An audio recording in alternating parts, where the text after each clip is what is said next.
Most readers encounter Plato's Republic believing they understand its surface message about justice and the ideal state. But what if I told you that beneath this apparent political blueprint lies a careful philosophical trap? After decades of meticulous reading, I discovered that the greatest political philosophers deliberately wrote with multiple meanings, concealing their most dangerous insights beneath seemingly straightforward arguments. When Plato describes his perfect city with philosopher kings, he simultaneously demonstrates why such a regime is impossible and undesirable.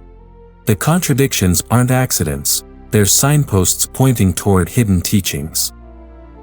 The art of esoteric writing wasn't born from paranoia but from necessity. In ages when challenging conventional beliefs could mean death, philosophers learned to speak to two audiences: the many who sought simple answers, and the few capable of philosophical questioning. They embedded their true teachings in carefully crafted contradictions, impossible proposals, and strategic silences. Today's readers, trained to seek consistency and explicit statements, miss these deeper layers entirely. We've forgotten how to read philosophically, substituting historical context for textual analysis, and commentary for direct engagement. But the hidden treasures remain, waiting for those who understand that the most profound truths require the most careful protection. Let me show you how to unlock these ancient secrets. Chapter 1: The Art of Philosophical Concealment. My discovery of esoteric writing began with a simple observation: the greatest philosophers often contradicted themselves in ways that seemed too obvious to be accidental. When I encountered Maimonides claiming that the Guide for the Perplexed was written for one student, while simultaneously publishing it for wide circulation, I realized this wasn't carelessness but sophisticated pedagogy. The contradiction signals that the work operates on multiple levels, requiring different approaches for different readers. Consider how Plato structures the Republic. Socrates claims to describe the perfectly just city, yet every element he proposes creates new injustices. He advocates abolishing private property among guardians while maintaining it for producers. He demands that philosopher kings rule reluctantly, but then describes elaborate educational programs to produce them. He insists the city exists for justice, then demonstrates how its rigidity destroys individual excellence. These aren't flaws in Plato's logic, they're deliberate invitations to think more deeply. The method works through careful misdirection. Philosophers would present apparently simple theses that attracted casual readers seeking easy answers, while embedding clues that reveal deeper complexities to careful students. They use strategic contradictions to force serious readers to choose between surface consistency and deeper understanding. They employ dramatic contexts that undercut their explicit arguments. They structured works to demonstrate rather than merely assert their most important insights. This technique protected both philosophers and philosophy itself. Direct attacks on religious or political orthodoxy invited persecution or death. But indirect criticism, embedded in apparently supportive arguments, could survive and influence future generations. Socrates died for corrupting youth through direct questioning. Plato learned to accomplish the same goal through dramatic representation that showed rather than stated dangerous truths. The modern academy has largely lost this reading skill. We approach ancient texts with historicist assumptions, believing we can understand them better by studying their contexts rather than their arguments. We seek explicit statements rather than looking for meanings revealed through literary construction. We prefer secondary interpretations to direct engagement with primary sources. This represents a fundamental decline in philosophical sophistication, transforming works of enduring wisdom into historical artifacts rather than living sources of insight. Chapter 2: Reading Between the Lines of Political Philosophy. The ability to detect esoteric teaching requires understanding why classical philosophers found it necessary. Political philosophy necessarily questions the foundations of any existing regime, examining whether current arrangements serve justice or merely conventional power. Such questioning threatens established authorities, whether religious or secular, creating permanent tension between philosophical inquiry and political stability.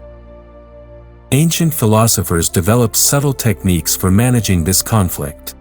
They would begin with popular opinions, gradually exposing their contradictions without directly attacking them. They used dramatic settings that distanced their inquiries from immediate political concerns. They employed mythical or historical examples that allowed abstract discussion of dangerous topics. Most importantly, they distinguished between what could be safely said publicly and what required private communication among philosophical friends.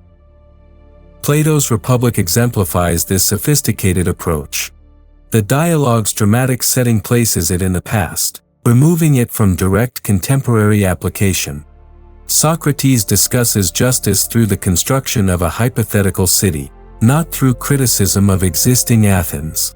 Yet careful readers discover that this ideal city actually demonstrates the impossibility of perfect justice in politics, revealing the permanent tension between philosophical truth and political necessity. The esoteric teaching emerges through accumulated evidence rather than explicit statement. Plato shows how the just city requires lies to maintain itself, contradicting its foundational commitment to truth. He demonstrates how equality among guardians must be imposed through force, undermining genuine virtue. He reveals how philosopher kings would need to be compelled to rule, suggesting that wisdom naturally seeks contemplation rather than power. These insights couldn't be stated directly without undermining the educational value of the inquiry itself. Students must discover for themselves why perfect justice remains impossible in political life, why the best regimes require compromises with imperfection, why philosophers make reluctant rulers. Direct assertion would produce mere opinion rather than genuine understanding. Modern readers, trained to seek explicit conclusions and clear theses, often miss these deeper teachings entirely. They focus on the surface proposals for communism among guardians or the detailed educational curricula, treating them as serious political recommendations rather than philosophical thought experiments designed to reveal fundamental problems in political life. This represents more than interpretive disagreement, it reflects a fundamental loss of philosophical culture. When we read only for explicit content rather than dramatic meaning, we transform complex investigations into simplistic doctrines. We lose access to the sophisticated reasoning that made classical political philosophy a living tradition rather than historical curiosity. Chapter 3: The Dangerous Truths Hidden in Plain Sight. I want you to consider something unsettling. Perhaps the reason modern political thought seems so confused is that we've lost access to insights that ancient philosophers deliberately concealed from casual readers. What if the solutions to our contemporary crises were already discovered, but hidden in texts we think we understand? The most dangerous truth that classical philosophers concealed was their discovery that political life necessarily rests on noble lies rather than pure truth. Every regime requires foundational myths that inspire citizen loyalty, stories about divine election, natural rights, historical destiny, or progressive evolution. But philosophers who investigate these foundations discover their conventional rather than natural character, undermining their capacity for unreflective belief. This creates what I call the theologico-political problem, the tension between the philosopher's commitment to truth and the citizen's need for inspiring myths. Socrates was executed not for teaching false doctrines but for revealing the conventional basis of traditional beliefs, thereby weakening their motivational power. His questioning showed that justice, piety, and courage lacked the absolute foundations that political life requires them to possess. Ancient philosophers learned to address this problem through careful literary construction. They would simultaneously support and undermine traditional beliefs, allowing serious students to see both their conventional character and their practical necessity. Plato's Socrates defends justice throughout the Republic while demonstrating the impossibility of perfect justice in political arrangements.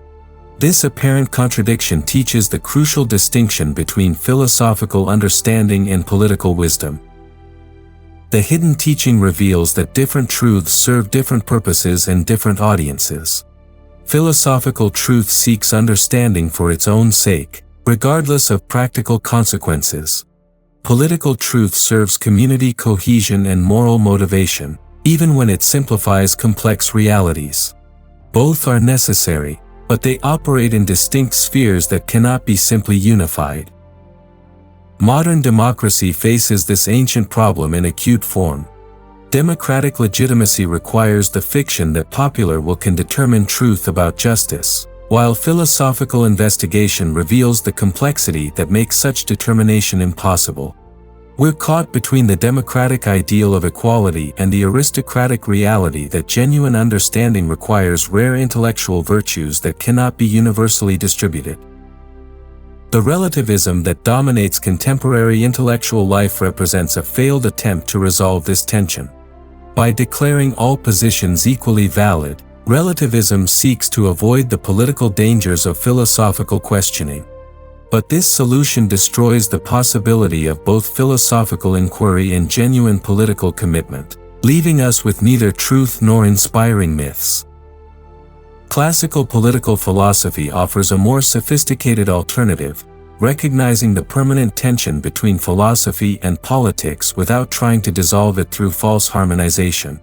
This requires the prudential judgment to know when philosophical questioning serves human flourishing and when it threatens necessary social bonds.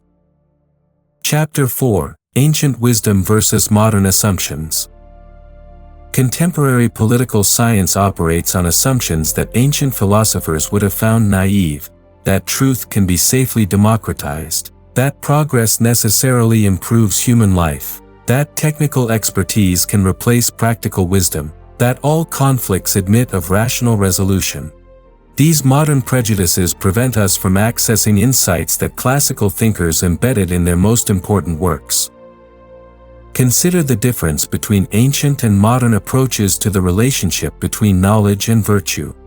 Modern thought generally assumes that increased knowledge automatically produces moral improvement, more education creates better citizens, scientific progress eliminates superstition, democratic participation develops civic virtue. Ancient philosophers knew better. They recognized that certain kinds of knowledge can be morally corrupting, that intellectual sophistication often accompanies moral decay, that democratic equality can undermine the conditions necessary for excellence. Plato's analysis of the decline of regimes in the Republic demonstrates this ancient wisdom. He shows how democracy naturally evolves into tyranny not through external conquest but through internal corruption. Democratic equality extends from political participation to all areas of life, ultimately undermining the authority necessary for education, moral formation, and rational deliberation. Citizens become unable to distinguish between better and worse, treating all preferences as equally valid. This insight directly challenges modern progressive assumptions. Where contemporary thought sees increasing equality as obviously beneficial, classical analysis reveals the complex relationship between equality and excellence. Political equality serves justice by preventing some citizens from dominating others arbitrarily. But extended to all spheres, equality destroys the hierarchical relationships necessary for learning, character development, and cultural transmission. Ancient political philosophy also understood something about human nature that modernity has forgotten: the permanent tension between reason and passion in human psychology. Modern thought tends toward optimistic assumptions about rational self-control, believing that proper institutions or correct ideas can harmonize conflicting desires. Classical analysis recognized the ineradicable character of this conflict, leading to more realistic assessments of what political arrangements can accomplish. Aristotle's discussion of practical wisdom exemplifies this sophisticated understanding. He shows how moral virtue requires the coordination of rational insight and proper habituation, making it impossible to produce through purely intellectual instruction. Good judgment about particular situations develops only through experience guided by theoretical understanding, but neither element alone suffices for excellent action. This has profound implications for contemporary democratic theory. Modern democracy assumes that citizens can make rational political choices through access to information and public debate. Classical analysis reveals the additional requirements: proper moral formation, experience in practical judgment, understanding of fundamental alternatives, and the character traits necessary for putting common good above private interest. The failure to meet these requirements doesn't invalidate democracy as a legitimate regime, but it does require more modest expectations about what democratic institutions can accomplish. Instead of expecting politics to solve fundamental human problems, we might focus on the more limited goal of preventing the worst injustices while creating space for the few to pursue wisdom and excellence. Chapter 5: The Theologico-Political Problem in Classical Texts. Let me ask you to examine your own relationship between philosophical inquiry and religious or political commitment. Do you find that serious questioning strengthens or weakens your capacity for the faith that practical life requires? This tension lies at the heart of what I call the theologico-political problem, the permanent conflict between the philosopher's pursuit of truth and the community's need for inspiring beliefs. Classical philosophers discovered that this conflict cannot be resolved through simple harmonization. Religious revelation and philosophical reason employ different methods, address different questions, and serve different human needs. Attempts to synthesize them completely typically result in the corruption of both. Philosophy becomes dogmatic while religion loses its capacity for inspiring absolute commitment. Maimonides' Guide for the Perplexed provides the most sophisticated treatment of this problem in medieval thought. He explicitly states that his work addresses those perplexed by apparent contradictions between philosophical conclusions and religious teachings. But his solution doesn't eliminate the tension, it teaches readers how to live thoughtfully within it. The guide employs deliberate contradictions to force careful readers to choose between different levels of understanding. Maimonides sometimes supports philosophical conclusions that appear to conflict with scriptural teaching, then later offers interpretations that seem to reconcile them. But the reconciliations often introduce new difficulties, suggesting that the conflict cannot be definitively resolved through intellectual synthesis alone. This technique teaches a crucial distinction between different audiences and different purposes. Popular religion serves the many who need clear moral guidance and inspiring hope, while philosophical religion addresses the few capable of living with fundamental questions rather than final answers. Both are necessary for complete human communities, but they cannot be simply unified without destroying their distinctive excellences. The Christian Middle Ages faced similar challenges when Greek philosophical texts became available through Arabic sources. Aquinas attempted a grand synthesis between Aristotelian philosophy and Christian revelation, but careful reading reveals persistent tensions that his system cannot fully resolve. The conflict between philosophical demonstrations and articles of faith remains, requiring ongoing practical wisdom for navigation rather than theoretical resolution. Modern thought has generally tried to eliminate this problem through various forms of reductionism. Secular approaches subordinate religious claims to philosophical criticism, while fundamentalist responses subordinate reason to religious authority. Both solutions avoid the demanding intellectual work of maintaining the tension between different but equally legitimate human concerns. The Enlightenment promised to resolve the theologico-political problem through universal reason that would replace particular religious traditions. But this solution creates new difficulties. Reason alone cannot provide the moral motivation that political communities require, leading to the relativism and nihilism that characterize contemporary culture. Classical political philosophy offers an alternative approach, recognizing the legitimacy of both philosophical and religious claims while understanding their different functions and appropriate spheres. This requires the prudential judgment to know when philosophical questioning serves human flourishing and when it threatens bonds necessary for community life. Such prudential wisdom cannot be reduced to universal rules but must be cultivated through careful study of how great thinkers navigated similar tensions. Their literary strategies, embedding philosophical insights within religious or political frameworks, provide models for contemporary thought seeking to preserve both critical reason and inspiring commitment. Chapter 6: The Art of Prudent Communication. The question of whether truth is always beneficial haunts anyone serious about philosophical inquiry. Modern democratic culture assumes that more knowledge and open discussion automatically improve human life. But ancient philosophers knew that certain truths can be destructive when communicated to unprepared audiences, requiring sophisticated judgment about when, how, and to whom dangerous insights should be revealed. This is not mere elitism but recognition of a fundamental fact about human psychology: different people possess different capacities for handling complex or disturbing ideas. Some individuals thrive on questioning fundamental assumptions, while others require stable beliefs for psychological health and moral motivation. Responsible philosophers must consider these differences when deciding how to communicate their discoveries. Plato's Phaedrus contains his most explicit discussion of this problem through the Critique of Writing.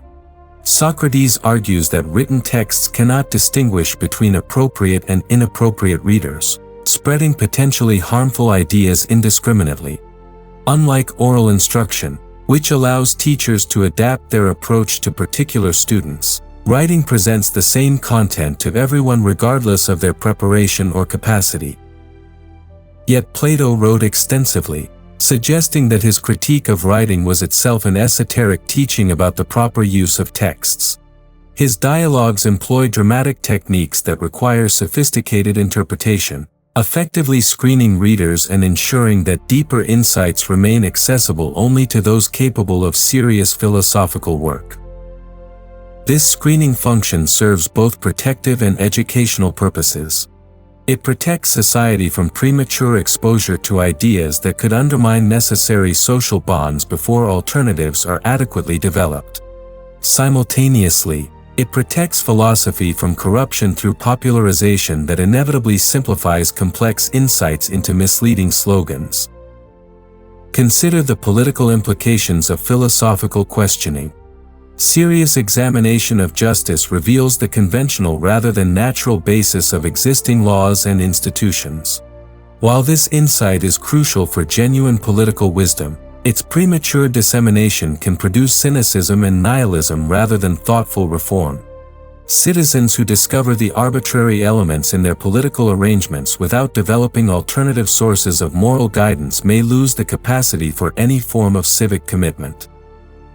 The art of prudent communication involves finding ways to preserve both the integrity of philosophical inquiry and the stability necessary for political life. This requires distinguishing between different audiences and different purposes. What serves the education of potential philosophers may not serve the moral formation of citizens, and what inspires political loyalty may not satisfy demands for theoretical understanding. Ancient philosophers developed various techniques for managing this challenge. They embedded their most radical insights within apparently traditional frameworks, allowing serious students to discover deeper meanings while preserving surface orthodoxy. They used mythical or historical examples that provided intellectual distance from immediate practical applications. They structured their works to demonstrate rather than explicitly state their most dangerous conclusions. Modern academic culture has largely abandoned this sophisticated approach, preferring the apparent honesty of direct statement to the diplomatic indirection of classical philosophy. But this preference may reflect naivety about the relationship between knowledge and virtue rather than superior moral commitment to truth-telling. The contemporary crisis of expertise illustrates this problem. Technical specialists possess genuine knowledge that should inform public policy, but their direct presentations often fail to motivate citizen support or political action. The gap between expert knowledge and popular understanding creates space for demagogues who offer simple but false solutions to complex problems. Classical political philosophy suggests that bridging this gap requires more than better communication techniques. It requires understanding how different forms of knowledge serve different human purposes and developing appropriate methods for each audience and context. Chapter 7: The Call to Philosophical Reading. I invite you to undertake the most rewarding intellectual adventure available to human beings, the lifelong study of the great texts that constitute our philosophical tradition. But this invitation comes with a warning. Genuine philosophical reading requires abandoning the comfortable habits of modern academic culture in favor of more demanding but ultimately more satisfying approaches to serious books. Most contemporary education trains students to seek explicit arguments, clear theses, and historical contexts rather than the deeper insights that emerge only through careful attention to literary construction, dramatic development, and the relationships between different parts of complex works. We're taught to master secondary literature rather than engage directly with primary sources, to seek contemporary relevance rather than timeless wisdom, to prefer originality over truth. The great books resist such approaches because they were written by philosophers who understood that the most important insights cannot be simply stated but must be discovered through guided inquiry. Plato doesn't present a theory of justice in the Republic. He leads readers through an investigation that reveals why justice cannot be perfectly realized in political life while simultaneously showing why the pursuit of justice remains the highest human activity. This pedagogical method requires corresponding interpretive sophistication from serious readers. We must learn to read philosophically rather than merely historically, attending to arguments rather than influences, seeking wisdom rather than information. We must develop patience for complex investigations that unfold slowly rather than demanding immediate practical applications. The reward for such careful reading is access to insights that remain as relevant today as when they were first discovered. Aristotle's analysis of the relationship between moral virtue and practical wisdom speaks directly to contemporary debates about education and character formation. Plato's examination of the soul's structure illuminates modern psychological theories. Classical discussions of natural right provide crucial resources for addressing contemporary moral and political challenges. But these insights cannot be extracted from their original contexts and applied mechanically to current problems.